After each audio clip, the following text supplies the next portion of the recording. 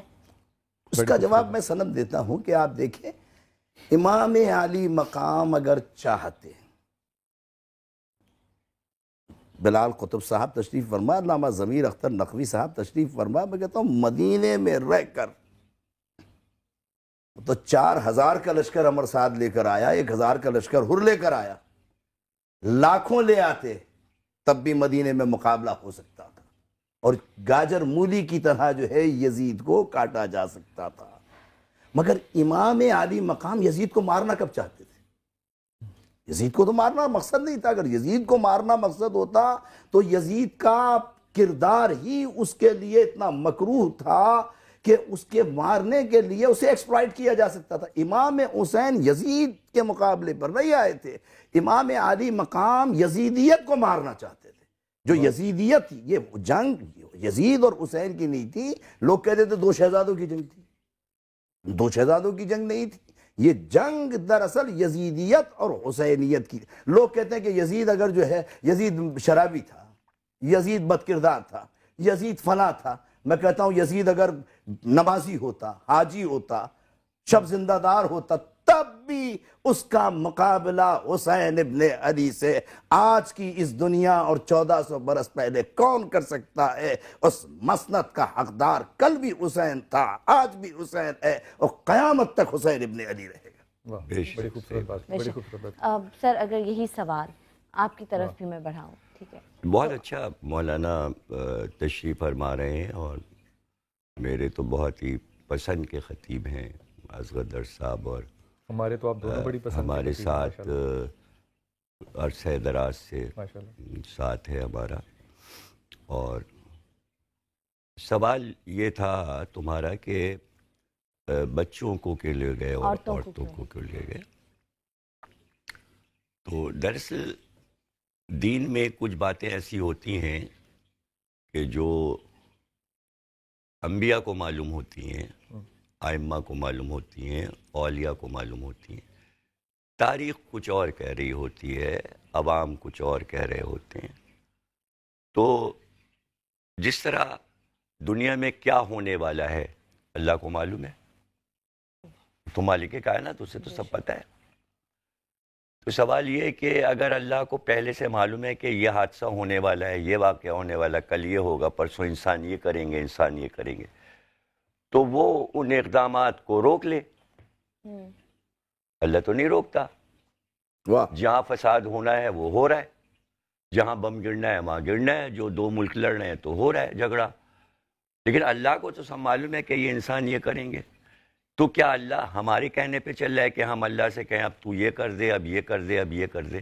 اسی طرح نبی، امام اور ولی کو یہ معلوم ہوتا ہے کہ یہ انسان اب کیا کریں گے، اب کیا کریں گے، اب کیا کریں گے، لیکن چونکہ حکم الہی کے تابع ہوتے ہیں، کیا بات ہے، واہ واہ واہ، جب تک ادھر سے حکم نہ آ جائے پیغمبر بدر کے میدان میں نہیں جائیں گے، جب تک ادھر سے حکم نہ آ جائے احد میں نہیں جائیں گے۔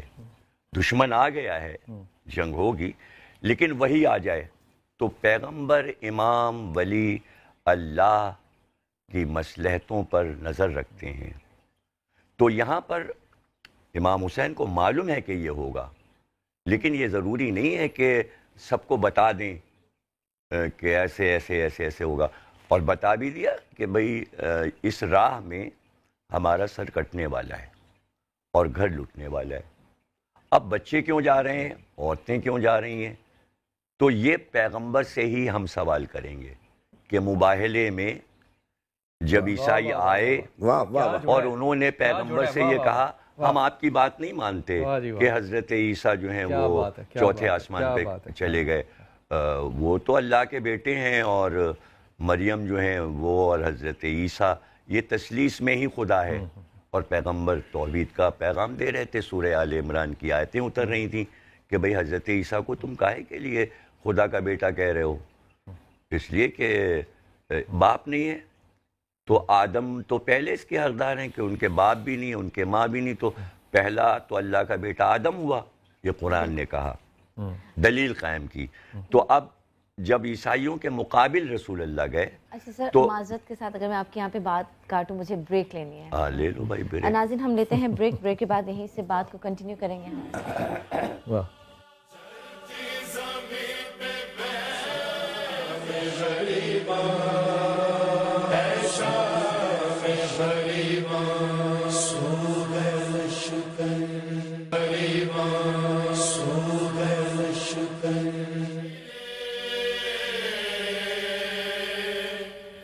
ناظرین آج ہم واقعہ کربلا پہ بات کر رہے ہیں اور بلال بھائی بھی یہاں پہ موجود ہیں. بلال بھائی آپ سے اب وہیں سے پہلے سوال سے شروع کریں.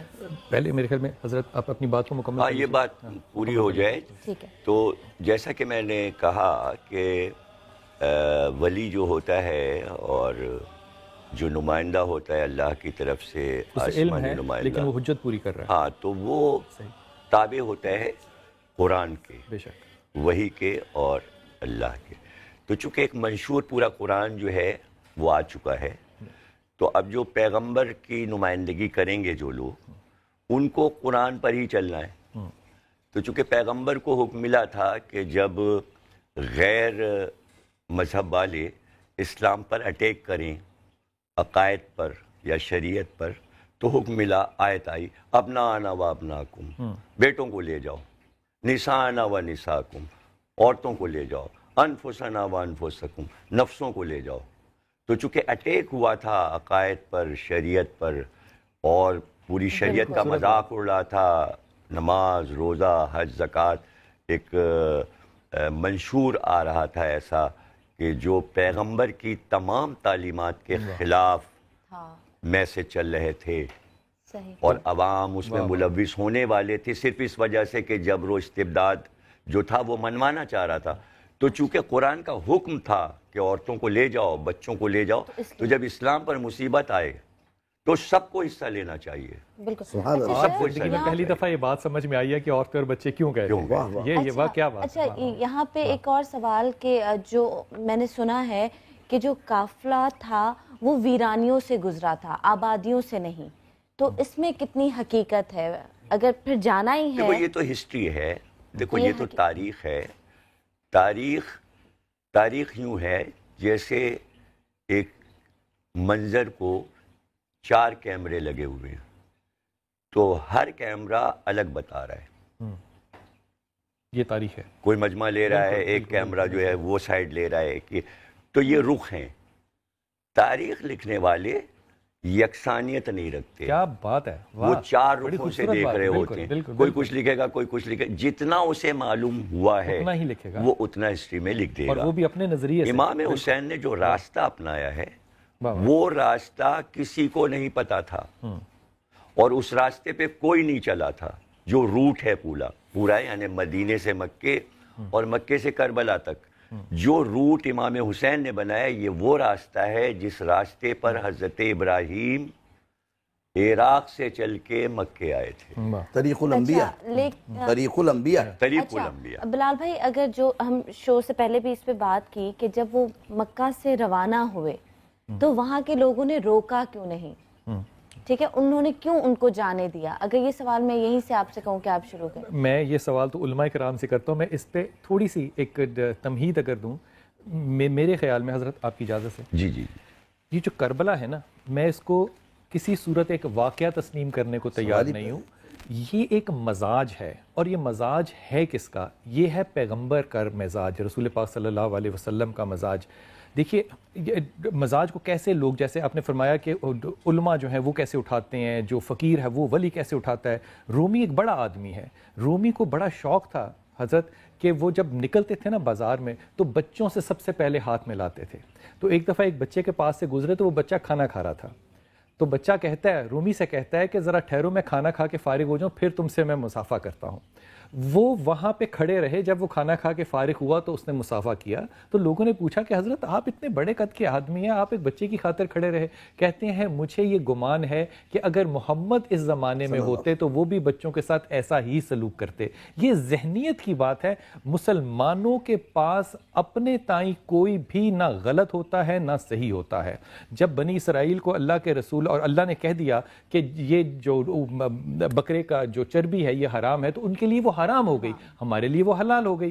جو غلط اور صحیح ہوتا ہے اس کا تجزیہ ہم اپنے دل و دماغ سے نہیں کرتے، اس کا تجزیہ رسول پاک صلی اللہ علیہ وسلم فرماتے ہیں۔ یہ جو شر اور خیر کی جنگ ہے، یہ نہ میرے لیے کوئی شر ہے نہ خیر ہے، unless and until کہ وہ اللہ یا اللہ کے رسول نے مجھے کہا ہو۔ اب غور فرمائیے کہ کتنی عجیب بات ہے کہ تاریخ میں، حضرت کریکٹ کیجئے گا اگر میں غلط ہوں، کبھی بھی جو تکبر پہ کھڑا ہوا اور حاکم بنا، اللہ نے اس کو عروج نہیں دیا، جبکہ دنیا اس کو یوں سوچتی ہے کہ یہ عروج ہے۔ جو جتنا جھکا اتنا عروج آیا۔ نماز کا عروج قیام نہیں ہے، نماز کا عروج سجدہ ہے۔ جب آپ کا ماتھا بھی مٹی پہ لگے گا، آپ کی ناک بھی مٹی پہ لگے گی۔ اس کو ایسوسیٹ کرتا ہوں میں اللہ کے رسول کی اس بات سے کہ آپ نے فرمایا، اور اس کی راوی سیدہ عائشہ ہیں، کہ مجھے اللہ مسکینوں سے اٹھانا۔ اب رسول کیوں کہہ رہے ہیں کہ مجھے مسکینوں سے اٹھانا؟ وہ تو رحمت العالمین ہیں۔ تو کہتے ہیں، اللہ کے رسول کہتے ہیں کہ جو مسکین ہوں گے یہ 40 برس پہلے بغیر حساب جنت میں پہنچا دیے جائیں گے۔ اب موٹیو جو ہے وہ دنیا نہیں ہے، موٹیو ہے کہ وہ جو اصل زندگی آئے گی اس میں حاکمیت جنت میں کس کس کے پاس ہوگی۔ ایک دوسری بات، اب اس مزاج کو فالو کرنے والے جو صحابہ بنتے ہیں ان میں دو تقسیمیں ہوتی ہیں۔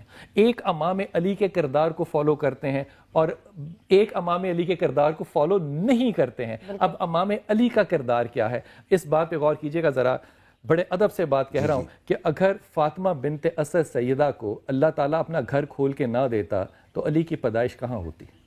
یہ سوال کرنے کی اجازت ہو سکتی ہے نا؟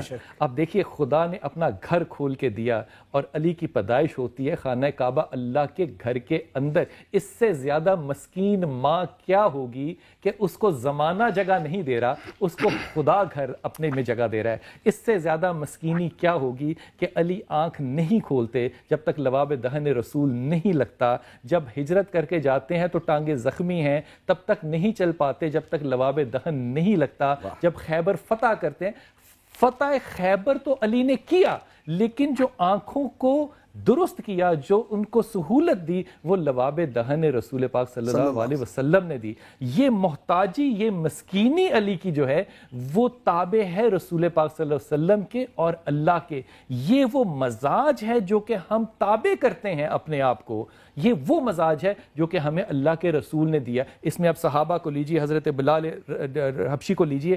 ایک ادب سے بات کہہ کے اس سوال پہ آپ کی طرف آتا ہوں کہ ساری زندگی حضرت فتح خیبر سے لے کے تمام جنگوں کو لیجئے، اللہ کے حضرت ابن عباس کہتے ہیں کہ علی کو اللہ نے فضیلت دی علم اٹھانے میں، غسل دینے میں، نماز ادا کرنے میں اور جنگ میں۔ اس میں علی کو فضیلت تھی ہم سب پہ۔ اب غور کیجئے، ساری زندگی علم تو علی نے اٹھایا، لیکن آج بھی عاجزی علی دیکھیے کہ علمدار کہیں گے تو عباس کا ذکر آئے گا، علم تو اس نے ایک اٹھایا ہے۔ ساری زندگی علم اٹھانے کے بعد بھی عاجزی علی مرتضیٰ یہ ہے کہ ان کو علمدار نہیں کہا جائے گا۔ یہ عاجزی کا جو مزاج ہے، یہ سنت رسول ہے، یہ مزاج کربلا ہے، ورنہ کیا جس کو ہم نہیں اپنا رہے۔ یہ جو مزاج ہے حسین، امام حسین رضی اللہ کا، یہ مزاج میں یہ تصور بھی نہیں کر سکتا کہ امام کو کوئی چوٹ لگائے گی، کسی کی یہ جرت ہو سکتی ہے جب تک امام کی اپنی رضا نہ ہو۔ اور اس پہ امام زین العابدین کا کیا خوبصورت قول ہے جو حضرت فرما رہے تھے کہ امام حسین جو ہیں یہ اللہ کے مقدر کو پہچانتے تھے۔ وہ جب پہچانتے تھے اسی لیے عاجزی سے اس کو ہونے دے رہے تھے۔ اور یہ جو مباہلے کی بات فرمائی، کیسی خوبصورت بات ہے کہ جب آپ نے اپنے دشمن کے خلاف جانا ہے اور اللہ کہہ رہے ہیں کہ تم اپنے نفس کو لاؤ، اپنے بیٹوں کو لاؤ، اپنی عورتوں کو لاؤ، جن کو جو اہل بیت کو لے کے گئے انہی اہل بیت کو آپ کربلا کے میدان میں بھی دیکھتے ہیں۔ وہاں مباہلہ ہونا تھا، یہاں شہادت ہونی تھی۔ ایک ادب سے جملہ عرض کر دوں، یہ جو شہادت ہے نا، اس شہادت جو بھی شہادت تاریخ میں ہوتی ہے، چاہے وہ حضرت اسماعیل کی ہو، حضرت اسماعیل کی تو آنکھیں بھی بند تھیں، حضرت ابراہیم کی تو آنکھیں بھی بند تھیں، یہاں پہ بیٹے کو قربان کرنا، چھری چلانا بہت بڑا کربلا ہے، بات سمجھ میں آتی ہے، لیکن وہ چھری چلی نہیں تھی، وہ چھری چلی نہیں تھی۔ یہاں پہ تو رسول پاک صلی اللہ علیہ وسلم نے مٹی لا کے دی ام سلمہ کو کہ یہ تلوار گردن پہ چلے گی۔ یہاں پہ جو عاجزی ہے، میں ادب سے کہہ رہا ہوں، اپنے گمان سے کہہ رہا ہوں، یہاں پہ عاجزی حضرت ابراہیم علیہ السلام سے بھی زیادہ ہے، لیکن ہم نے حضرت ابراہیم کی سنت میں بھی بکرے کو ہر سال امپورٹنس دے دی، جو اندر کا جانور ہے اس پہ ہم چھری آج بھی نہیں چلاتے۔ یہاں بھی ہم نے واقعہ کربلا میں شہادت پہ رو تو لیتے ہیں، لیکن سنت رسول پہ آج بھی عمل کرنے کو ہم تیار نہیں ہیں۔ بالکل، اور یہی ہے، ہمیں کربلا سے یہی سبق حاصل کرنا چاہیے۔ ہمیں جو ہم نے پہلے دن بات کی کہ ہم عمل سے دور ہوتے ہیں، بے شک عملاً ہمیں کچھ نہیں کرنا۔ میں سوال کر سکتا ہوں وقت ہے؟ اب بالکل میں ایک کال لے لوں، اس کے بعد آپ بالکل سوال کیجئے گا۔ ہلو، السلام علیکم فرید۔ السلام علیکم جی۔ وعلیکم السلام میرے بھائی، کیا بات کریں گے؟ سلام بیٹا، یہ پوچھنا تھا میں نے بلال صاحب سے کہ کیا ہمیں یہ آخرت میں اللہ تعالیٰ یہ سوال کریں گے کہ کربلا میں کیا ہوا تھا یا نہیں؟ ہمیں اس چیز کا کوئی جواب دینا ہے ہمیں۔ کربلا میں کیا ہوا تھا کیا نہیں؟ حضور آپ سوال اکھر تو میں یہ جواب یہ ہیں کہ اللہ تعالیٰ ہمیں یہ پوچھے گا کہ کربلا میں کیا ہوا تھا۔ ان میں دو حضور یہ میرے ہاتھ بندے دیکھیں، ٹھیک ہے، اور ان بندے ہاتھوں سے میں کہہ رہا ہوں کہ اگر تو اللہ نے پوچھ لیا تو پھر تو آپ ہمیشہ ہمیشہ کے لیے دوزخ میں چلے گئے، کیونکہ ہمارے پاس اس کا جواب نہیں ہوگا۔ ہم تو اس چیز کے متمنی ہیں کہ ہم اللہ کے رسول کی اس بات کو دیکھیں کہ اے اللہ تو مجھے بے حساب میرے پہ آسانی کرنا۔ پوچھا کہ یا رسول اللہ آسانی کیا ہوتی ہے؟ کہا کہ اللہ تمہارے اعمال پہ نظر ڈالے اور درگزر کرے۔ اگر اللہ نے درگزر نہ کیا، اور اللہ کے رسول کہتے ہیں جس کی جرا ہو گئی، جس سے کوشچن آنسر ہو گیا، وہ پھر بخشا نہیں جائے گا۔ ہم تو سوال جواب نہیں سوال جانتے۔ کا جواب دیکھیے، یہ بھی ہے کہ قرآن کریم و فرقان حمید کی الحمد کی الف سے لے کر والناس کی سین تک بے شک 114 صورتیں ہیں، 6666 آیات ہے، بے شک اور قرآن کریم نے آدم علیہ السلام سے لے کے نوح اور نوح سے لے کے عیسیٰ تک ساری تاریخ بیان کی۔ بے شک کیا ہم سے آدم کا سوال ہوگا؟ کیا ہم سے نوح کا سوال ہوگا؟ کیا ہم سے عیسیٰ کا سوال ہوگا؟ قرآن تو خود دہراتا ہے، قرآن تو بتاتا ہے کہ اسے پڑھو اور پڑھ کر نصیحت حاصل کرو، اسے پڑھو اور پڑھ کر درس حاصل کرو، اسے دیکھو اور دیکھ کر جو ہے اپنی زندگی کے اندر جو نشیب و فراز ہیں، خلوت و جلوت میں جھول ہیں، ظاہر و باطن کی جو دوغلی پالیسیاں ہیں، اس کو کم از کم جو ہے دیکھ کر سمجھ لو کہ تم اس کے آئینہ دار ہو یا نہیں۔ یہ تو قرآن اگر یہ نہیں ہوتا تو پھر قرآن کریم کو بند کر کے رکھ دیجئے، تاکہ نسیان بس چومتے رہیے، چاٹتے رہیے، اس کی ضرورت ہی نہیں ہے۔ اور یہ جو سوال پوچھنے والی بات ہے نا، اس پہ ایک حدیث اس پہ عرض کر دو، مجھے ایک دم یاد آ گئی۔ رسول پاک صلی اللہ علیہ وسلم جو ہے وہ مکالمہ کر رہے ہیں، اور یہ بخاری شریف اور مسلم شریف میں حدیث موجود ہے، اللہ سے مکالمہ کر رہے ہیں کہ اے اللہ تو میری امت پہ آسانی کرنا۔ پھر اللہ کہتے ہیں، جبرائیل سے کے ذریعے مکالمہ، اور اللہ کہتے ہیں کہ اچھا میں پہلا سوال یہ کروں گا تیری امت سے کہ من تیرا رب کون ہے؟ اللہ کے رسول کہتے ہیں اے اللہ ان کو پتہ ہوگا، لیکن وہ پہلی دفعہ اس کفن میں آیا ہوگا، پہلی دفعہ اس اندھیرے میں آیا ہوگا، وہ گھبرا جائے گا، اس کو علم ہوگا اے اللہ تو اس پہ آسانی کر۔ کہا اچھا پھر کیا پوچھوں؟ میں اس سے یہ پوچھوں گا کہ تیرا رسول کون ہے؟ اللہ کے رسول نے پھر یہ مکالمہ کیا خدا سے کہ اللہ اس کو علم ہوگا کہ میں اس کا رسول ہوں، لیکن اس اندھیرے میں وہ گھبرا جائے گا، وہ بیٹھے گا، وہ دیکھے گا فرشتوں کو، وہ گھبرا جائے گا، اس کو جواب نہیں۔ پھر اللہ کہتے ہیں اس سے اچھا میں تیسرا سوال پوچھ لوں گا، تیرا دین کیا ہے؟ اس پہ بھی یہی مکالمہ کیا۔ پھر میرے محمد کی تشفی نہیں ہوئی، آپ زار و قطار رو رہے ہیں۔ پھر اللہ کہتے ہیں جبرائیل سے محمد سے پوچھ، میں پھر تیرے امتی سے کیا سوال کروں؟ محمد کہتے ہیں کہ یا اللہ جب تم میرے امتی سے یہ سوال کرے کہ تیرا رسول کون ہے تو میری شکل اور اس کے سامنے قبر میں کر دینا، وہ مجھے دیکھ کے مجھے گمان ہے کہ وہ پہچان جائے گا اور وہ لا الہ الا اللہ محمد رسول اللہ پڑھ لے گا۔ یہاں پہ بلال بھائی عرض کروں کہ حدیثیں دو آتی ہیں اس میں۔ پہلا سوال تو من ربک کا ہے، دوسرا سوال ایک پاکستان میں مر رہا ہے، ایک ہندوستان میں انتقال کر رہا ہے، ایک آسٹریلیا میں انتقال کر رہا ہے، ایک یورپ میں انتقال کر رہا ہے۔ تو اب سرکار ابد قرآن صلی اللہ تعالیٰ علیہ وسلم تو اپنی قبر انور میں مدینہ طیبہ میں ہیں، کیا سرکار بنفس نفیس اس کی قبر میں آتے ہیں؟ یا اس کی قبر کے اندر جب یہ سوال ہوتا ہے دوسرا من ربکا کے بعد کہ تیرا رب کون ہے، اس نے جواب دے دیا ربی اللہ، توحید آ گئی، مگر اس کے بعد فوری طور پر دوسرا سوال ہوتا ہے کہ ما تقول فی حق ھذا الرجل، کیا کہتا ہے اس شخص کے بارے میں؟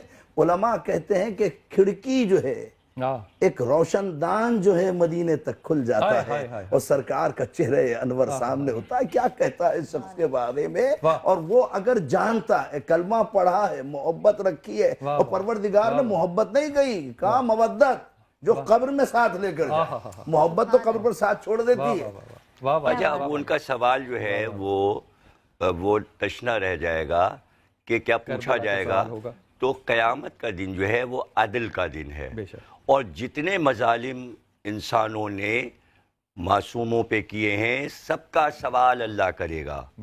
زکریا کو کیوں مارا تم نے، یحییٰ کو کیوں مارا تم نے، جتنے قتل انبیاء اور اولاد انبیاء ہوئے سب اللہ پوچھے گا قوموں سے یہ کیا کیا تم نے۔ اسی میں چونکہ رسول اللہ شافع محشر ہیں، اس لیے اللہ پوچھے گا کہ کس نے مارا، یہ نبی کے نواسے کو کس نے مارا، پوچھا جائے گا اور امت کو جواب دینا پڑے گا۔ بلال بھائی یہاں پہ آپ سے ایک سوال کرنا ہے، ایک حدیث کا ذکر آپ نے کہا، ایک اور حدیث کے رسول اللہ فرماتے ہیں کہ حسین مجھ سے ہے، میں حسین سے۔ واہ واہ واہ، کیا بات! اس میں یہ بات تو سند سمجھ میں آتی ہے کہ ایک نانا یہ کہے کہ حسین مجھ سے ہے، یہ بات حضرت نہیں سمجھ میں آئی کہ یہ کیوں کہہ رہے ہیں رسول پاک کہ میں حسین سے ہوں۔ یہ پوچھا رسول اللہ سے، یہ پوچھا گیا تو آپ نے فرمایا کہ انہوں نے کہا بھئی ہمارا بچہ جو ہے ہم اس کی خدمت کرتے ہیں جب وہ پیدا ہوتا ہے، لیکن جب وہ بڑا ہوتا ہے تو وہ عمل ہمارے ساتھ نہیں کرتا جو ہم نے بچپن میں اس کے ساتھ کیا، لیکن آپ کی اولاد جو آپ نے اس کے ساتھ کیا جواب میں وہ وہی کرتی ہے۔ تو آپ نے فرمایا کہ تمہاری اولاد تم سے ہے لیکن تم اپنی اولاد سے نہیں ہو۔ واہ! اس سے اچھا جواب نہیں ہو سکتا۔ تو آپ نے فرمایا کہ چونکہ ہم ان سے ہیں اور یہ ہم سے ہیں، تو عمل جو ہے یعنی رسول اللہ نے جو حسین کے ساتھ کیا ہے، تو یہ حسین کا جو عمل ہے یہ وہ جواب ہے کہ نانا آپ نے جو ہمیں پیار دیا، محبت دی، کاندھے پہ چڑھایا، سینے پہ سلایا، زبان چسائی، یہ اس کا جواب ہے کہ میں اپنا خون آپ کے دین کو دے رہا ہوں، یہ اس کا جواب ہے۔ وہ 3 شعبان سے جی رجب 27 اور 10 محرم 61 ہجری تک تو حسین محمد مصطفیٰ سے ہے، ان کو تو کہہ ہی نہیں سکتا، نانا ہے، بے شک بے شک، فاطمہ بیٹی ہے، مگر 10 محرم 61 ہجری سے آج تک اور آج سے تا قیامت اگر محمد مصطفیٰ کا دین باقی ہے تو وہ حسین ابن علی۔ کیا بات ہے، کیا بات ہے! یہ حدیث کے معنی یہ آپ کیونکہ یہ فرما رہے تھے کہ جو امام حسین کا جو قافلہ تھا وہ نکلا اور حج کو عمرے میں تبدیل کیا، یہ اگر میری دانش ٹھیک ہے تو یہ 8 ذی الحج کا 8 ذی الحج ہے۔ اب 8 ذی الحج کا اگر وقت دیکھیے تو تمام لوگ جو ہے وہ کعبے کی طرف، مکہ کی طرف منا جا رہے ہیں، منا کے جانے کا دن ہے، اور امام جو ہے وہاں سے رخصت لے رہے ہیں۔ اب یہ دل میں سوال کیا پیدا نہیں ہوتا کہ تمام امت مسلمان جو ہے وہ دیکھ رہی ہے کہ اس وقت امام حسین جو ہیں وہ مکہ چھوڑ کر جا رہے ہیں، کیا اس امت کو امام حسین سے اگر تعزیت نہیں کرنی تھی تو ساتھ کھڑا نہیں ہونا تھا؟ تو کیا کردار اس وقت امت مسلمان نے دکھایا کہ امام اکیلے ہی نکلے اور تقریباً جتنے لوگ وہاں سے نکلے اتنے ہی تقریباً کربلا پہنچے، وہ ساری امت اس وقت بھی خاموش رہی؟ نہیں دیکھیں، امت کا مسئلہ یہ تھا کہ سب بے خبر تھے اور ان کو نہیں پتا تھا کیا ہو رہا ہے، نہ اس زمانے میں ٹی وی تھا، نہ اخبار تھا، خبریں، تو ایک پریشانی کا عالم تھا۔ اسی چیز کو ختم کرنے کے لیے امام حسین نکلے تھے کہ اعلان ہوتا جائے کہ ہمیں کیا کرنا ہے اور ہمیں آگے کیا کام کرنا ہے اور تمہیں کیا کرنا ہے۔ یہ جو چیزیں حج ہو رہا تھا، امام حسین کو معلوم تھا کہ ابھی اگر یہ تسلسل جو ہے ظلم کا اور استبداد کا اور جبر کا اگر عوام کے سروں پر یہ مسلط رہا تو ان سے دین چھین لیا جائے گا اور انہیں پتہ بھی نہیں چلے گا کہ کیا کام ہو گیا. آہستہ آہستہ ساری چیزیں اور ساری شریعت بدل کے رہ جائے گی. تو امام حسین کو یہ معلوم ہے کہ یہاں پر اس کا تو ایک ہی کام ہے کہ حسین جدھر جائیں بس خالی مار دو, مدینے میں مار دو, وہیں پہ سوال ہو گیا کہ سر اتار لو, قتل کر دو. بس اس کو تو ایک جواب چاہیے کہ کسی طرح آپ بیعت کر لیجئے. اب امام حسین کو معلوم ہے کہ ہم اپنا روٹ کیا بنائیں گے, اور وہی روٹ بنائیں گے جو اللہ کی مرضی ہے. تو پہلے اللہ کے گھر گئے کہ ظاہر ہے کہ رابطہ تو اللہ سے ہے, وہاں سے رابطہ چل رہا ہے. تو اب حسین کو یہ معلوم ہے کہ یہی مجمع میں طواف کے درمیان میں ہی مار دو. تو اب حسین کو یہ معلوم ہے کہ اگر یہ واقعہ مکے میں ہو گیا تو رسوائی کتنی بڑی ہوگی قیامت تک کہ جہاں مچھر نہیں مار سکتے وہاں اتنی بڑی خونریزی ہو گئی. اور آخر میں ہوئی, عبداللہ ابن زبیر کو وہاں پر مارا گیا مکے میں. تو عبداللہ ابن زبیر وہاں پر موجود تھے. تو یہ واقعہ امام حسین کے ساتھ بھی ہو سکتا تھا جو عبداللہ ابن زبیر. امام حسین نے نہیں چاہا کہ میرا لہو یہاں پر گرے, اس لیے آپ جو امام حسین کے سارے خطبے ہیں, ان خطبوں کی اگر ابتدا دیکھیں تو ہر خطبے کے اندر آپ نے تعارف کروایا ہے. ہاں, تعارف کروایا. اس کے باوجود بھی جو مسلمانوں کو پلٹنا چاہیے تھا, یہ پلٹنا کہیں نظر نہیں آتا کہ مسلمان امام حسین کے ساتھ. ابھی کیسے پلٹیں گے؟ دیکھیں شہادت جو ہو رہی ہے وہ اسی لیے ہو رہی ہے کہ ذہنوں کو پلٹا جائے. یعنی اتنی طاقتور ہے شہادت. شہادت ایک سچائی ہے, توحید ایک سچائی ہے, شہادت اس کی گواہی ہے سچائی کی. شہادت سے بڑی کوئی سچائی نہیں ہے. جب تک وہ سچ سامنے نہ آ جائے تب تک ذہن فکریں نہیں بدلیں گی. اس سے پہلے بڑا مشکل تھا, خطبے بھی تھے, تقریریں بھی تھیں, عمل بھی تھا, اور بھی بڑے لوگ امام حسین سے پہلے گزر چکے تھے. مولا علی کا زمانہ بھی گزر چکا تھا, امام حسن کا زمانہ بھی گزر چکا تھا. اتنے نمونے دیکھنے کے باوجود وہ ٹس سے مس نہیں ہو رہے تھے. تو اس کے معنی یہ کہ کوئی بہت بڑا موڑ لانا ہے کہ ان کا ذہن بدل جائے. ان میں جرأت اظہار حق نہیں پیدا ہو رہی ہے. کیسے ہم ظالم کے مقابل پر کھڑے ہو کے اور سوال کریں. سب دبے ہوئے تھے, سارے ذہن پست ہو رہے تھے. لیکن اس وقت کیا مسئلہ ہے, یعنی جو سپر مین کا تصور اور یہ سب ہے کہ بھئی کوئی ایسا آ جائے جو پورے ہمارے پاکستان کا نظام بدل دے. کیا ہو رہا ہے؟ ہر اسلامی ملک یہ چاہ رہا ہے کوئی ایسا آئے کہ یہ سب پریشان ہیں عوام, تو کوئی بڑا موڑ آئے. تو آپ صبر کر لیتے ہیں بھائی امام مہدی آئیں گے تو سب ٹھیک ہو جائے گا. یعنی کوئی ایسا ہے کہ جو مسلمانوں کے حالات کو آ کر ٹھیک کرے گا, اور مسلمان انتظار کر رہے ہیں. تو تمام عوام اس انتظار میں تھے کوئی تو آئے, ہمیں راستہ تو بتائے. انتظار میں اس لیے رہتے ہیں کہ انتظار شروع سے ہے. آدم کے دور سے بتانا شروع کر دیا گیا تھا کہ آخری نبی احمد آنے والا ہے, آنے والا ہے, آنے والا ہے. تو انتظار کی تو عادت پڑ گئی تھی 1,24,000 امتوں کو. حق کے لیے خود کیوں نہیں کھڑے ہوتے؟ تو انتظار خود کیوں نہیں کھڑے ہوتے؟ بڑا میسج تو آئے, پیغام تو آئے جو انہیں مضبوط کرے. کیا ہو رہا تھا عرب میں؟ پیغمبر سے پہلے کیا ہو رہا تھا؟ جب پیغمبر آئے تو اس کے بعد کیا ہوا؟ چینج ہوا نا, عرب چینج ہوا نا. آپ ذرا تاریخ یاد کیجئے کہ عرب میں کیا ہو رہا تھا سرکار کے آنے سے پہلے. سرکار نے آتے ہی سارا چینج کر دیا. یعنی طاقتور شخصیت چاہیے جو پست ذہنوں کو انقلاب. امام حسین اپنی شہادت سے وہ انقلاب لے آئے اور سب کچھ بدل کے رہ گیا جو آج تک بدلا ہوا ہے. کہ آج تک ہمیں جو انتظار کی عادت ہے, کوئی اور آئے گا, کوئی اور آئے گا, مطلب وہ ہمیں شروع سے عادت ڈالی گئی. اس میں ہم قصوروار نہیں ہیں, ہمیں عادت ہی ڈالی. اس میں قصوروار کا مسئلہ نہیں ہے. اس میں مسئلہ یہ ہے کہ جو مہلت تمہیں بیچ کی دی ہے انتظار کے درمیان میں, وہ ایک میسج ہے. یعنی آپ کے پاس قرآن ہے تو آپ نے چونکہ چھوڑ دیا, آپ نے چھوڑ دیا تو اب ہاتھ پہ ہاتھ رکھ کے بیٹھ گئے کہ انتظار کرو. نہیں, عمل آپ اپنا جاری رکھیے اور انتظار کرتے رہیے. یہاں علامہ میں عرض کروں گا کہ دیکھیں کربلا کی تاریخ میں ایک موڑ وہ بھی ہے جو سوال سنم نے اور بلال قطب نے اٹھایا تھا کہ کیوں لوگوں کا رجحان حسین ابن علی کی طرف نہ ہوا. یہی مسئلہ یہ ہے کہ امام علی مقام کی طرف لوگوں نے رجوع کیا, ایسا نہیں کہ نہیں کیا. بالکل بہت, یہ نہیں ہے کہ 72 تھے, ہوا یہ کہ ہزاروں افراد آئے, مگر امام علی حضرت عبداللہ ابن عباس نے روکا. نہیں مکے میں بھی لوگوں نے کہا محمد کہ ابن ٹھہر حنفیہ نے جائیں یا روکا, ساتھ ہم چلتے ہیں. عبد الرحمن ابن ابی بکر نے روکا, ہاں. حضرت ام المومنین ام سلمہ نے روکا. عبداللہ ابن عمر نے تو کہا میں پیشانی سے لٹک جاتا. روکا ہے, مگر ہوا کیا, امام عالی مقام نے ہر ایک کو جدا کیا. امام عالی مقام, جس میں نے جو ابتدا میں عرض کیا کہ امام عالی مقام یزیدیت کا خاتمہ چاہتے تھے, یزید کا خاتمہ نہیں چاہتے تھے. یہ پوائنٹ آپ کا جو ہے وہ بہت زبردست پوائنٹ ہے, کو بدل دیا. یعنی حور جو ہے وہ یزیدی ہے لیکن حور سے نفرت نہیں ہے, بس اس کی فکر سے نفرت بس ہے. وہ وجہ فکر تھی. بدل لو تو پھر میں کہتا ہوں کہ امام عالی مقام نے سب کو چھوڑا. چلے بہت سے لوگ, مدینے سے بہت سے لوگ آئے, مکے سے چلنے میں منزل صفا پر بہت سے لوگ شامل ہیں. بہت سے لوگ آئے جی. صفا سے آئیے, اس کے بعد جو ہے سالبیہ کی منزل پہ بہت سے لوگ ساتھ ہیں.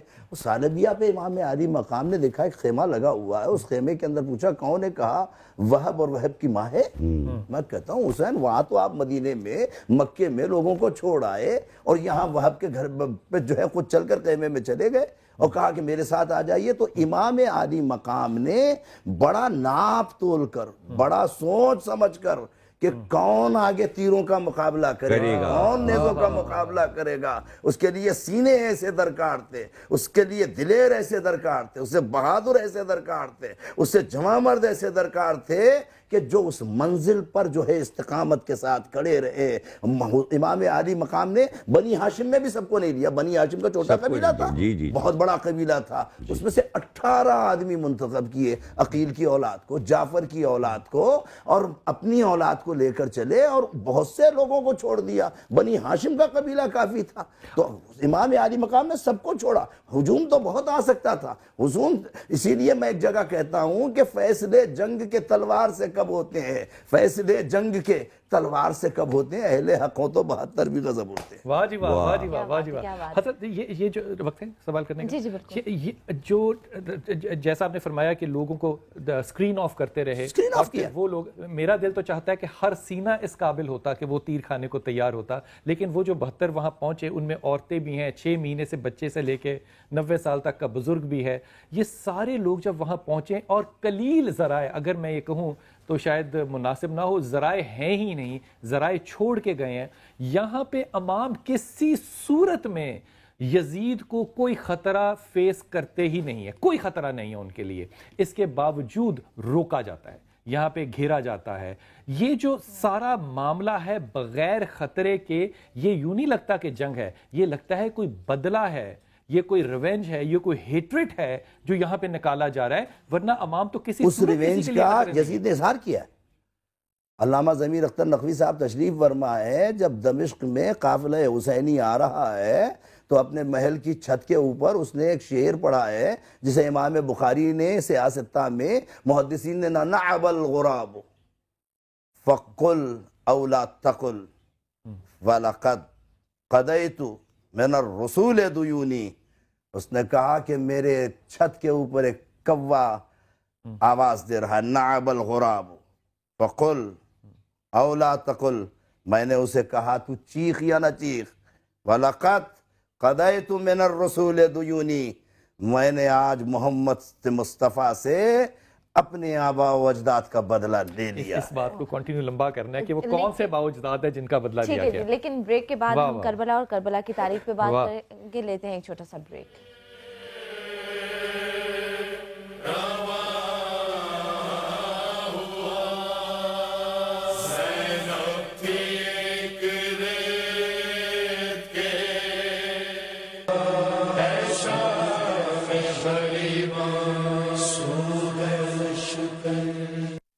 سانحہ کربلا تاریخ انسانیت کا پردرد واقعہ ہے جس کی مثال پیش کرنے سے دنیا قاصر ہے. غم سید الشہداء جب شیروں میں ڈھلا تو مرثیہ کہلایا. مرثیے کی ابتدا ہی واقع کربلا سے ہوئی. عزاداری میں مرثیہ و سوزخانی کو خاص مقام حاصل ہے.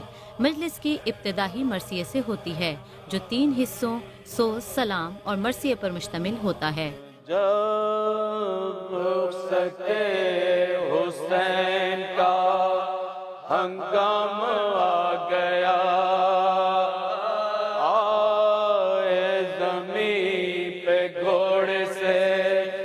سوز اور اور سلام میں کربلا کے مصائب کے ساتھ آل رسول کے فضائل بھی بیان کیے جاتے ہیں۔ نبی کا دین جو دم توڑتا نظر آیا، وفور خواب میں ملت کو بے خبر آیا۔ آخر میں مرثیہ پڑھا جاتا ہے جس میں امام عالی مقام آپ کے اہل بیت اور اصحاب کے یزیدی فوج سے مار کے اور جام شہادت نوش کرنے کے واقعات بیان کیے جاتے ہیں۔ مرثیے نئی طرزوں سے پڑھے جا رہے ہیں، سوز سلام سولو بھی پڑھ رہے ہیں اور کورس کی شکل میں بھی ہو رہے ہیں، لیکن جو ابتدا سوز مرثیہ سلام کی جو تاریخ ہمیں بتاتی ہے وہ ابھی تک قائم و دائم ہے۔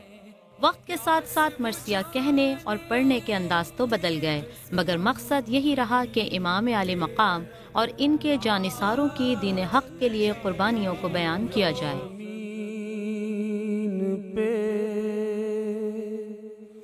جس دم امام کی گردن جھکی زمین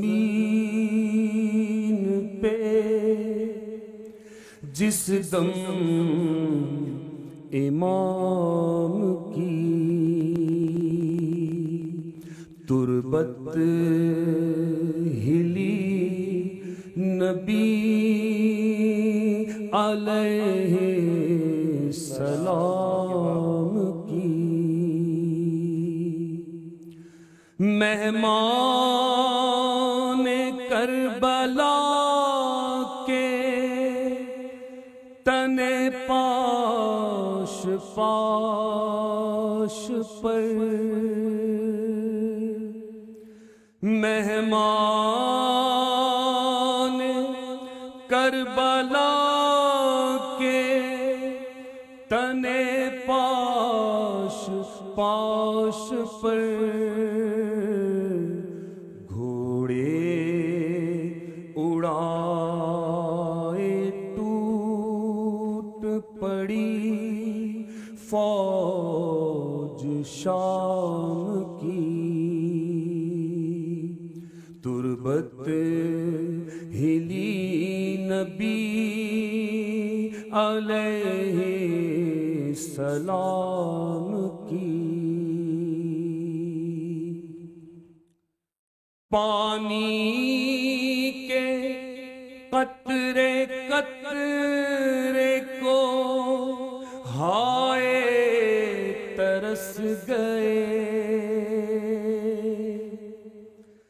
پانی کے قطرے قطرے کو ہائے ترس گئے، در پر صدا تھی جن کے صدا فیض عام کی، تربت ہلی نبی علیہ السلام کی، آلے نبی کا خون کیا شمر نے حلال،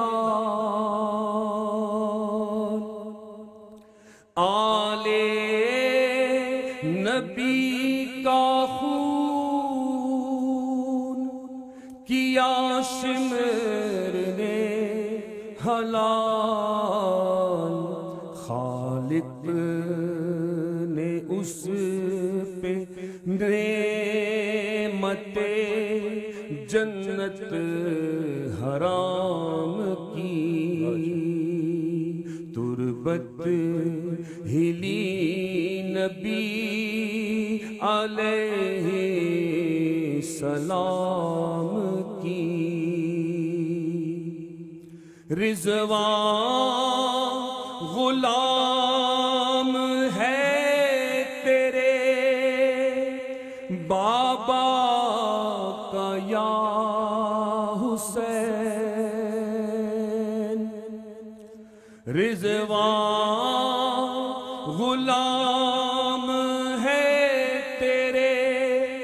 بابا کا یا حسین جاگیر خلد ہے تیرے نانا کے نام کی تربت ہلی نبی علیہ السلام کی اس سرزمین پہ درس کو تھوڑی سی جا ملے اس سرزمین پہ درس کو تھوڑی سی جا ملے تربت ہے جس زمین پہ خیر الانام کی گردن جھکی زمین پہ جس دم امام کی تربت ہلی نبی علیہ السلام کی. محمد ندیم نوشاہی ہمارے ساتھ تھے، بہت شکریہ آپ کا. بریک سے پہلے ہم لوگ بات کر رہے تھے واقعہ کربلا پہ، اور بڑی اچھی جگہ دس صاحب نے چھوڑا. تو وہاں وہی سے سند میں لیتا ہوں، اجداد کی بات ہو رہی تھی، تو بدلہ لے رہا تھا. علامہ ضمیر اختر نقوی صاحب تشریف فرما ہے. یہ بھی امام بخاری نے بخاری شریف میں جہاں 60 کے حادثات کا تذکرہ کیا، وہاں علامہ عینی نے حاشیے پر شہید یزید کے نشار کو لکھا کہ لعبت ہاشم بالملک فلا، لعبت ہاشم بالملک فلا خبر جا ولا وحی نظر لیت اشیاخی بے بدر شہیدو، لیت اشیاخی بے بدر شہیدو جزع الخزرج من وقع الاسل لأہلو واستہلو لفرحا ولقالو یا یزیدو لا تشل. یہی چارج ہے یزید پر. دوسرا کوئی کیا کہے گا کہ یزید ملعون تھا، یزید قاتل تھا، یزید خود کہتا ہے کہ لعبت دین کا انکار ہے، دین کا انکار تو کفر کے زمرے میں آتا ہے کہ لعبت ہاشم بالملک فلا. یہ تو بنی ہاشم کا کھیل تھا، العاب تھا. کون سی وحی، کہاں کا فرشتہ، کہاں کا قرآن، کہاں کی آیت. لعبت ہاشم بالملک فلا خبر جاء ولا وحی نزل. نہ کوئی وحی آئی نہ کوئی خبر آئی. لیتا شیاخی بے بدر شہیدو، وہ کہتا ہے کاش میرے بدر میں مارے جانے والے ابو جہل کو شہید کہہ رہا ہے، عتبہ کو شہید کہہ رہا ہے، ابو سفیان کی اولاد کو شہید کہہ رہا ہے ملعون. لیتا شیاخی بے بدر شہیدو جزع الخزرج من وقع الاسل.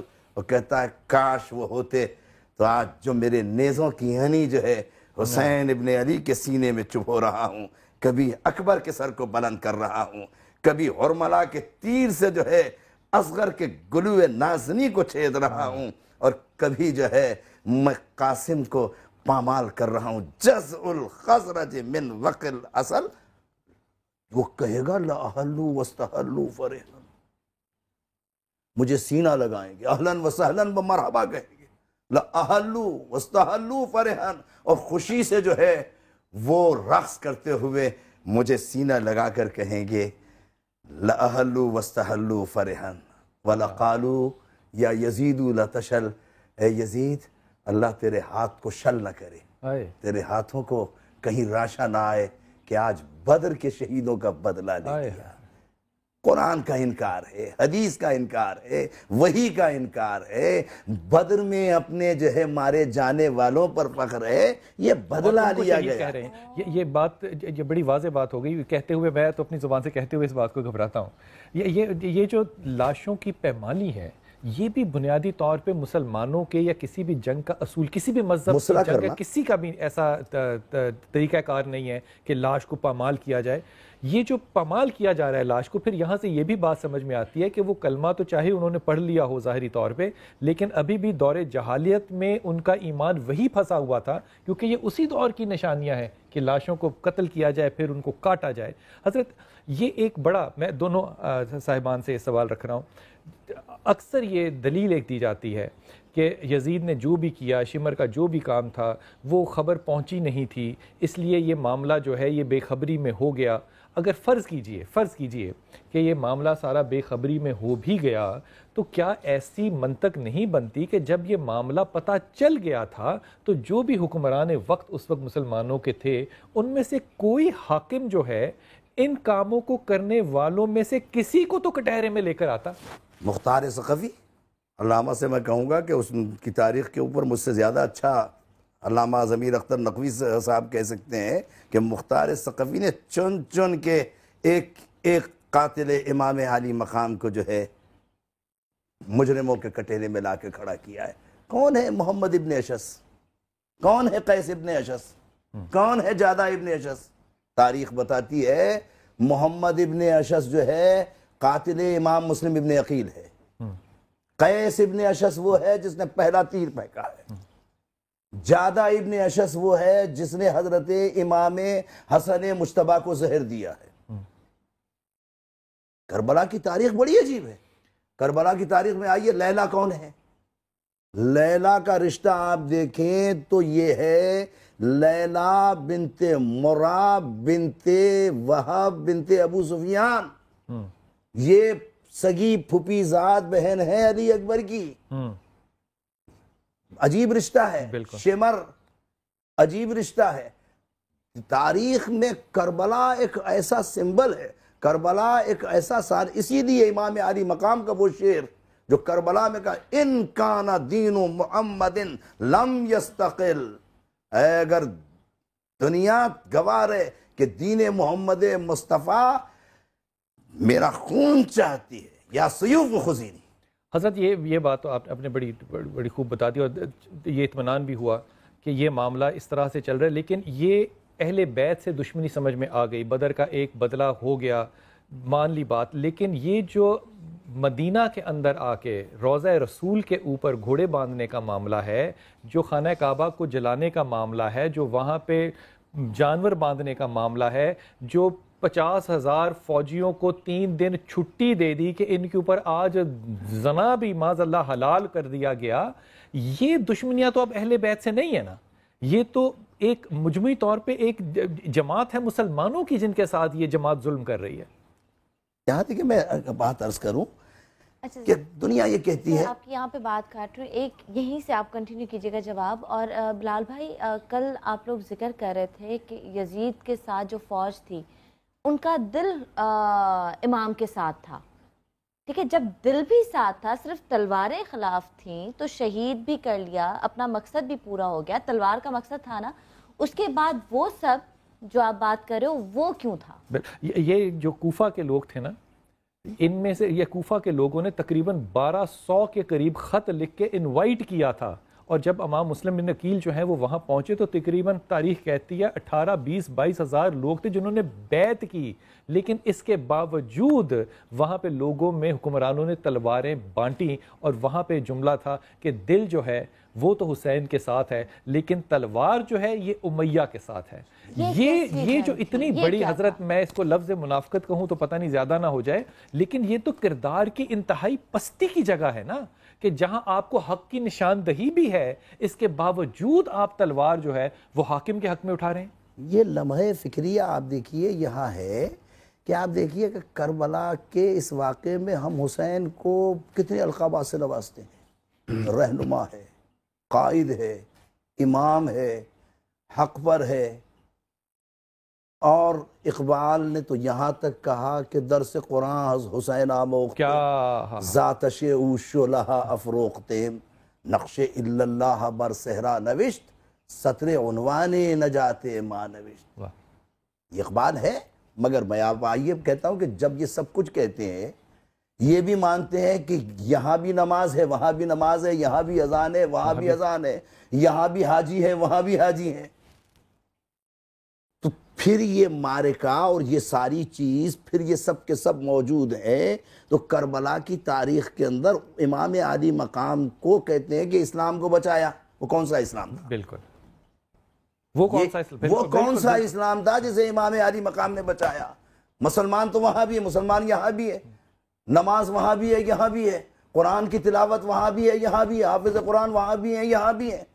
یہ لمحہ فکریہ ہمیں دیکھنے کے لیے تاریخ کو دیکھنا ہوگا کہ آج جو 1400 برس کے بعد منبر پہ کھڑے رہنے والا، میں بڑی معذرت کے ساتھ کہتا ہوں کہ آج شہادت اور ہلاکت میں ہم پھنسے ہوئے ہیں. کہ کون شہید ہے؟ پورا میڈیا، تو میڈیا میں کہتا ہوں پورا پاکستان اس پر چیخ رہا ہے. بڑے بڑے مفتی اور بڑے بڑے علماء جو ہے فتوے شائع کر رہے ہیں کہ شہادت کیا ہے، ہلاکت کیا ہے. ہم تو یہ فیصلہ کرنے میں آج بھی آ رہی ہیں. ہم تو آج بھی جو ہے علم ہمارا جو ہے اپنی جگہ پر منجمد نظر آ رہا ہے کہ شہادت کا منزل میں قدم رکھنا ہے. لوگ آسان سمجھتے ہیں مسلمان ہونا. یہ سارے کردار 1400 سال سے اسی ترتیب سے چل رہے ہیں. کہ ہم جس اسلام کی بات کر رہے ہیں وہ اسلام وہ نہیں ہے. پاکستان کے مسلمانوں سے ہی نہیں، میں دنیا اسلام کے، میں سعودی عرب کے مسلمانوں سے پوچھتا ہوں، عراق کے مسلمانوں سے پوچھتا ہوں، شام کے مسلمانوں سے پوچھتا ہوں کہ کون سے اسلام کی اطاعت ہو رہی، کون سے اسلام کی پیروی ہو رہی ہے، کون سے اسلام. اقبال نے اگر یہ کہا کہ نقش اللہ پر سہرا نوشت، سطر عنوان نجات ما نوشت، وہ ہماری نجات کا جو نوشتہ لکھا. ہاں جوش نے کہا ہاں وہ حسین جس کا ابد آشنا سے بات، ہاں وہ حسین جس کا ابد آشنا سے بات، کہتا ہے گاہ گاہ حکیموں سے بھی یہ بات. یعنی درون پردہ صدرنگ کے کائنات ایک کارساز ذہن ہے، ایک ذی شعور ذات. ارے سجدوں سے کھینچتا ہے جو مسجود کی طرف، تنہا جو ایک اشارہ ہے معبود. واہ واہ واہ واہ واہ واہ ماشاءاللہ. یہ ہے حسین. یہ واہ واہ واہ. وہ سجدہ کہاں سے کریں گے؟ تیروں کے سائے میں سجدہ کرنا آسان نہیں ہے. کون کرے گا؟ یہ حسین ہے. بیٹے کی لاش کو اٹھا کر 18 سال کے جوان کو سجدہ کرنا یہ حسین ہے. علی اصغر کی لاش کو ہاتھوں پہ لے کر جو ہے رباب کی گود میں لا کر ڈالنا ہے. میں کہتا ہوں علی اصغر واحد شہید ہے کربلا کا. ایک مرتبہ بلال بھائی نہیں، وہ 2 مرتبہ شہید کیا گیا. ایک مرتبہ حرملہ کے تیر سے شہید کیا گیا، اور دوسری مرتبہ جب ابن زیاد نے اور شمر نے اور عمر سعد نے سروں کو گنا ہے، کہا 71 سر ہے، 72واں سر کہا ہے، اور 72ویں سر کو کہا تلاش کرو. جو جہاں خیموں میں آگ لگی تھی، جہاں قناتیں ٹوٹی تھیں، وہاں نیزے مار مار کر جو ہے سروں کو تلاش کیا گیا تھا. اور ایک 6 ماہ کا بچہ جو ہے اس وقت کربلا کے ریگزار میں، جسے حسین ابن علی نے بڑی محبت کے ساتھ ماں کی آغوش سے لے کے سپرد خاک کیا تھا. اور قمر جلالوی نے اگر یہ کہا کہ اصغر تمہارے قتل پہ روتی ہے فوج شام، اصغر تمہارے قتل پہ روتی ہے فوج شام، ارے تم تیر کھا کے آئے ہو یا تیر مار کے؟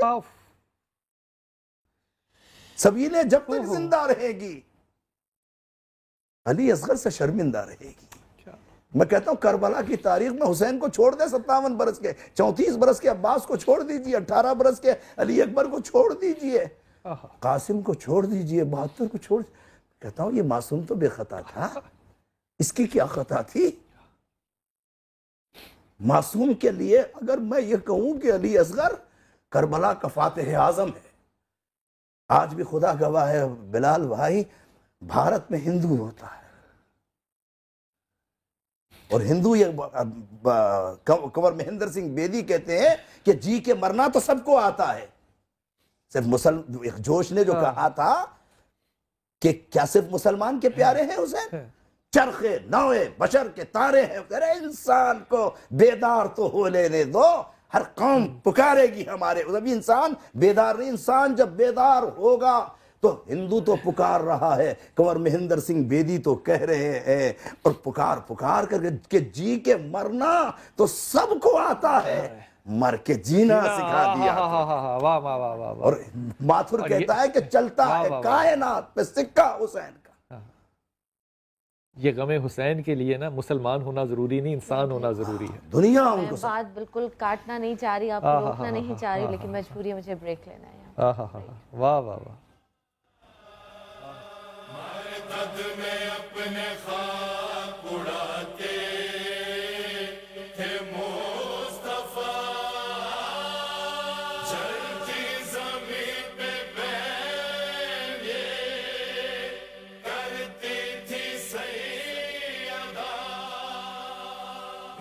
اے میرے لال تو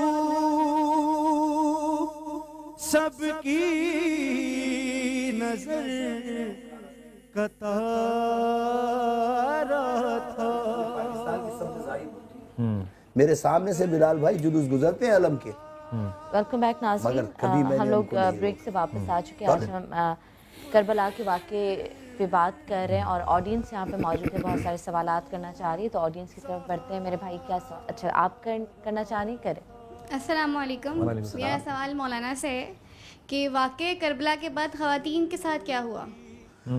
اللہ اکبر، آپ نے بیٹی بہت اچھا سوال کیا کہ کربلا کے واقعے کے بعد سب میں بڑا کردار اصل میں ہے خواتین کا.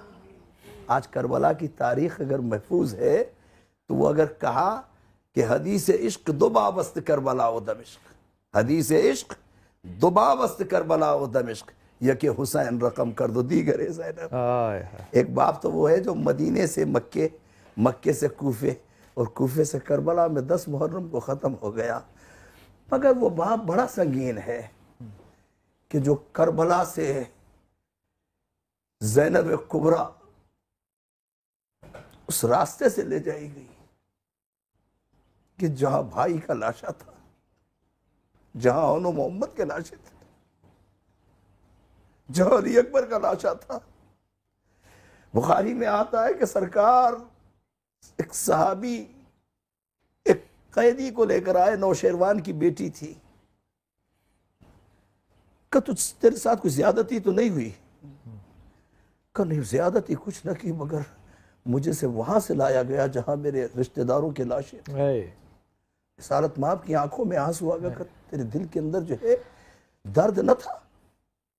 مگر میں کہتا ہوں کہ کربلا میں یہ زینب کا کردار، اسی لیے ثانیہ زہرا کہی جاتی ہے کہ کربلا سے لے کے کوفے تک سیدہ زینب کبریٰ نے جو خطبے ارشاد فرمائے، کربلا سے کوفے تک اور کوفے سے مدینے تک، آج جو تاریخ کربلا باقی ہے ہم تک، جو امام علی مقام کی شہادت کا واقعہ ملا ہے، یہ سیدہ سے کسی ایک سیدہ کا ہے صدقہ.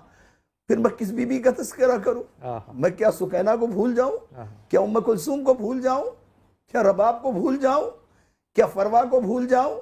کیا لیلا کو بھول جاؤں؟ کیا ام وہب کو بھول جاؤں؟ ام وہب بیٹے کا سر آیا ہے، اور سر آنے کے بعد جو ہے یزیدیوں نے جھولی میں پھینکا ہے، اس کو اٹھا کر دوبارہ پھینک دیا ہے.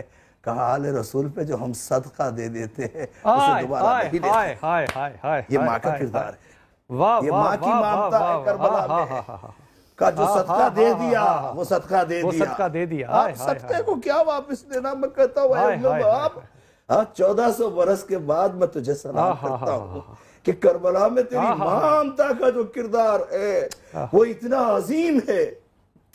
میں کہتا ہوں کہ ایک ایک بی بی اپنی جگہ پر. عورت بڑی نازک مزاج ہوتی ہے، عورت صنف نازک جو ہے بڑا رقیق القلب اس کا جو ہے معاملہ ہوتا ہے. مگر کربلا کی ایک ایک بیٹی کو میں سلام کرتا ہوں کہ سروں سے چادریں چھن گئی، جن کے کوکھ اجڑ گئی، جن کا گھر اجڑ گیا، مگر اللہ نے استقامت شہداء کربلا اور محضرات عصمت کہ انہوں نے مدینے تک جس ثابت قدمی سے یزید، میں کہتا ہوں یزید میں اب جرت تھی کہ وہ امام علی مقام کو تو عید کر چکا تھا. سید سجاد موجود تھے اور سید سجاد کے متعلق پوچھا کہ کون ہے؟ کہا علی ابن الحسین. کہا علی ابن الحسین قتل نہیں ہو گئے؟ کہا نہیں، ولی اوسط تھے، ولی اکبر تھے، یہ سید سجاد ہے.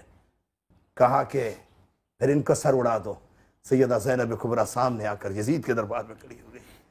کہ یزید اب تو ہمارے خاندان پہ ظلم نہیں کر سکتا.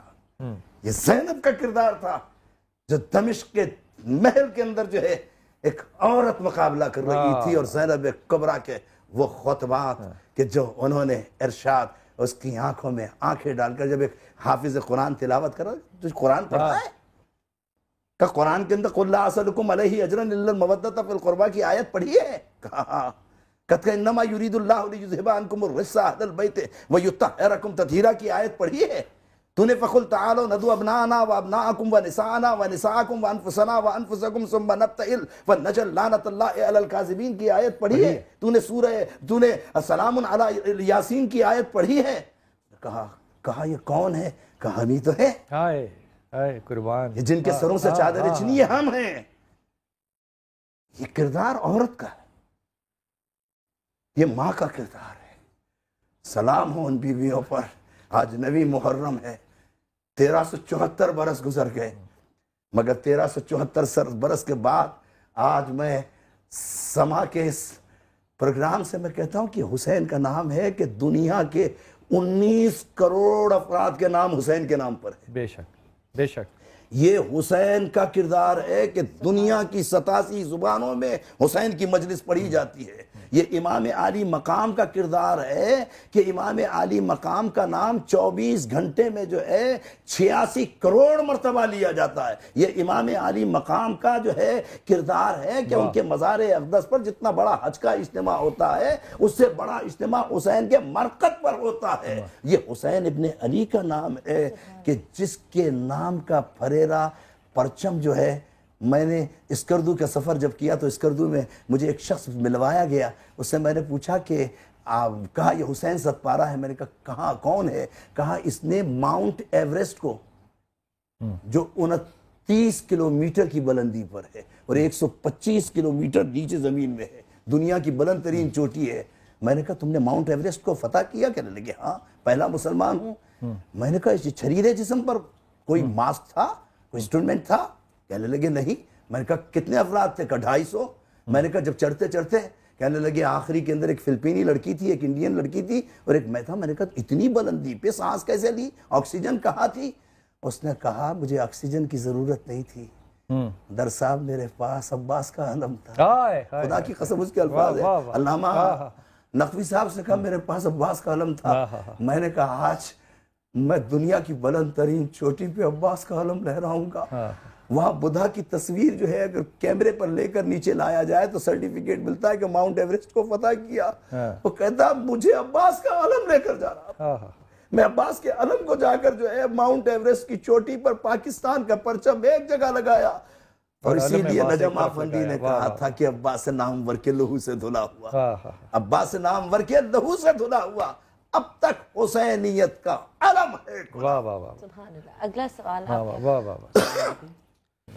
معزز علماء کرام سے میرا سوال ہے کہ اسلامی تاریخ، اسلامی سال جو ہے وہ شروع سے لے کے اور آخر تک اثار، قربانی، اخوت کے جذبے سے بھرپور ہے، لیکن اس کے باوجود امت محمدیہ بالخصوص پاکستانی مسلمان جو ہے انتشار کا شکار کیوں ہیں؟ آخر اس کا ذمہ دار کون ہے اور کیوں؟ سر اگر آپ اس کا جواب. قبلہ آپ تھوڑا سا بول دیں پھر میں بول دوں گا. اچھا. صورتحال دراصل قبلہ علامہ نقوی صاحب کا میں بڑا ادب کرتا ہوں. صرف علامہ نہیں ہیں، اسکالر ہیں. بے شک. بڑی کمانڈ ہے ادب پر، بڑی کمانڈ ہے تاریخ پر، بڑی کمانڈ ہے قرآن و حدیث پر اور اخلاق. آپ کا سوال بڑا اہم ہے کہ امت مسلمہ انتشار کا شکار کیوں ہے؟ پاکستان میں جو دہشت گردی، پاکستان میں جو تشدد، پاکستان میں جو انتشار، یہ قیادت کا فقدان ہے.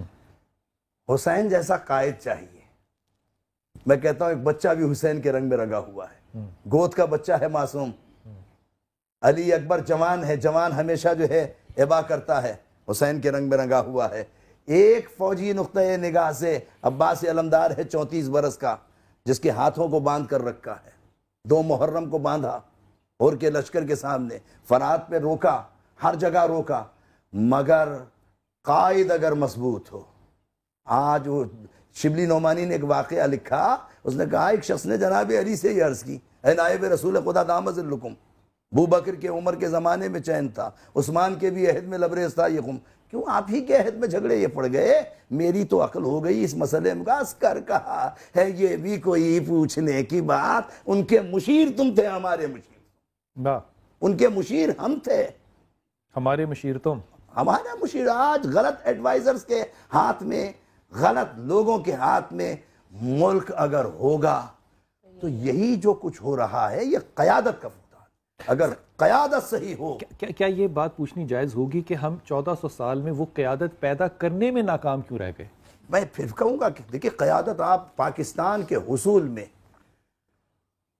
میں پوچھتا ہوں کہ قائد اعظم محمد علی جناح, علامہ اقبال, سردار عبدالرب نشتر, نواب زادہ لیاقت علی خان, قائدین کی بڑی فہرست ہے, راجہ صاحب محمود آباد, سارا ایثار تو ان لوگوں کا تھا, ان میں کوئی فرقہ واریت نہیں تھی, شیعہ بھی تھے سنی بھی تھے, مجھے کہنے دیجئے میڈیا سے.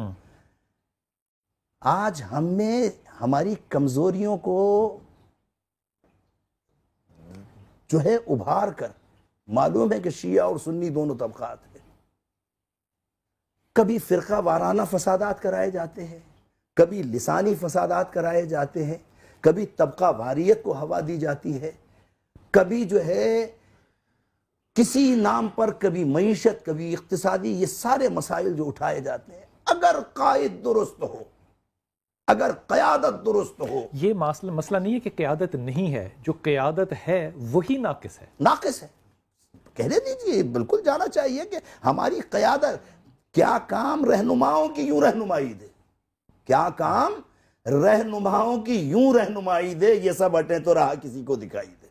کیا بات ہے, کیا بات ہے. اس میں میں عرض کروں گا تھوڑی سی بات, جیسے کہ مولانا نے فرمایا کہ جتنے بھی اسلامی ملک ہیں اس وقت 45-46, سب کا نظام الگ الگ ہے, اور ہر ایک یہ کہہ رہا ہے یہ اسلامی نظام ہے, تو اپنے مفادات کے لیے دین کا استعمال ہو رہا ہے. کہیں شاہی جو ہے وہ جیسے چاہ رہی ہے حدیثوں اور قرآن کی آیات کو استعمال کر رہی ہے, اور کہیں جمہوریت. تو انتشاری کیفیت اس لیے کہ مسلمان کی فکر ایک طرف نہیں ہے, اور اپنے ذاتی انفرادی عمل میں وہ انتشار کا شکار اس لیے ہو گئے ہیں کہ ہر ملک ایک دوسرے پر اثر انداز ہو رہا ہے, اور ان کے مفاد کا کام لوگ کر رہے ہیں.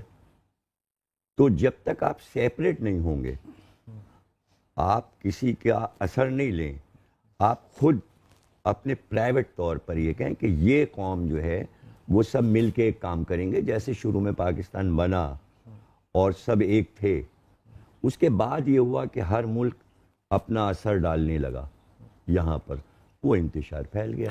اس لیے کہ ہر نظام الگ الگ ہے, کہیں شاہی ہے, کہیں جمہوریت ہے, کہیں ڈکٹیٹرشپ ہے, کہیں فوجی نظام ہے, اور سب کہنا یہ اسلام ہے, یہ اسلام ہے, یہ سارا اسلام جو ہے ہے. ایک بڑا ہی نیچرل پروسیس ہے کہ آپ ان چیزوں سے آزاد رہ نہیں سکتے, باہر سے پریشر آنا ہے کیونکہ آپ ایک معاشرے کا حصہ ہیں. یہاں پہ کیا ایسا یہ میں نے شروع میں کہا تھا کہ حریت پسند آپ ذہنی طور پہ بنے. کربلا یہی سکھاتی ہے کہ آپ حریت پسندی یہ کہ فکر روشن خیالی, یہ ممبر کا کام نہیں تھا. نہیں, ممبر کا کام نہیں ہے. روشن خیالی آپ کی اپنی انفرادی چیز ہے, قرآن آپ کے گھر میں ہے, نبی کا اسوہ حسنہ آپ کے سامنے ہے, آپ اپنے بچوں کو خود سکھائیں, آپ اپنے بچوں کو خود بتائیں, یہ آپ کی ذمہ داری آپ نے بزرگوں سے لیا ہے, اب آپ آگے پیغام پہنچائیں. دوسرے کا منہ نہیں دیکھیں کہ مسجد بتائے گی اور مدرسہ بتائے گا. بہت اچھی بات, ہر مسلمان کی اپنی ذمہ داری ہے, اور اس لیے مودت کو رکھ لیا کہ بھائی محبت کرو اس گھرانے سے, یہ ہے حسین ہے, محبت ہوگی تو تمہاری فکر میں ایک آزادی اور حریت پسندی آئے گی, تم ذہنی غلام نہیں بنو گے. کیا بات, کیا بات, اپنے بچوں کو بھی اسی طرح. کیا بات, کیا بات. مجھے دو سوال کرنے کا, کیونکہ وقت کم ہے, آپ بھلے اس کا چھوٹا سا جواب دے دیجیے گا. کافی دیر سے جیسے آپ نے بات کی, جب وہ امام رسول اللہ کا وہ حدیث ہے کہ حسین مجھ سے میں حسین سے ہوں, اس کے بعد آپ نے بات کی کہ 61 ہجری کے بعد جو اسلام رسول کے اسلام کو لے کے چلا تو وہ حسین لے کے چلا.